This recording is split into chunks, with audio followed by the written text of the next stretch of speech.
লন্ডনে ডক্টর মোহাম্মদ ইউনূস ও বিএনপির ভারপ্রাপ্ত চেয়ারম্যান তারেক রহমানের বৈঠকে অন্তর্বর্তী সরকারের সঙ্গে বহুদিনের টানাপোড়েনের অবসান ঘটেছে বলে মনে করছে বিএনপি। তা নিয়ে বিএনপির আশাবাদী হলেও ইশরাক হোসেনের চলমান আন্দোলন এখন দলের জন্য বিরূপ প্রভাব ফেলতে পারে বলে ধারণা করছেন নেতারা।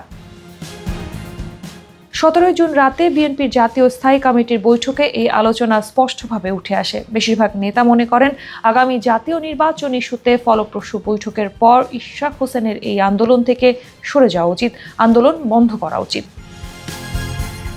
বিএনপির স্থায়ী কমিটির একজন সদস্য বলেন, ইশরাককে ইতোমধ্যে আন্দোলন করতে নিষেধ করা হয়েছে, দেখা যাক কি হয়। তারা এই আন্দোলনের পক্ষে নন। এতে ইশরাকের যেমন ইমেজ ক্ষুণ্ণ হচ্ছে, তেমনি বিএনপির ইমেজও নষ্ট হচ্ছে। বিএনপির লক্ষ্য এখন জাতীয় নির্বাচন। বিএনপি মনে করছে নির্বাচন ইস্যুতে বিএনপি ও সরকারের মধ্যে একটি সম্ভাব্য সেতু বন্ধন তৈরি হয়েছে এবং তারেক রহমানের কৌশলী নেতৃত্বে এই রাজনৈতিক সমঝোতা টেকসই ভিত্তি পেয়েছে।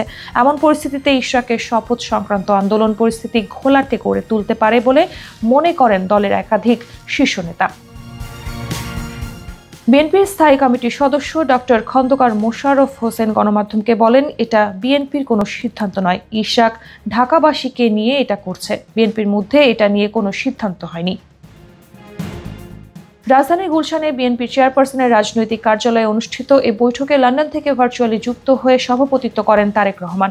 বৈঠক সূত্র জানায়, লন্ডন বৈঠক ছাড়াও ইশরাকের শপথ ইস্যু এবং আগামী নির্বাচন প্রস্তুতি নিয়েও আলোচনা হয়।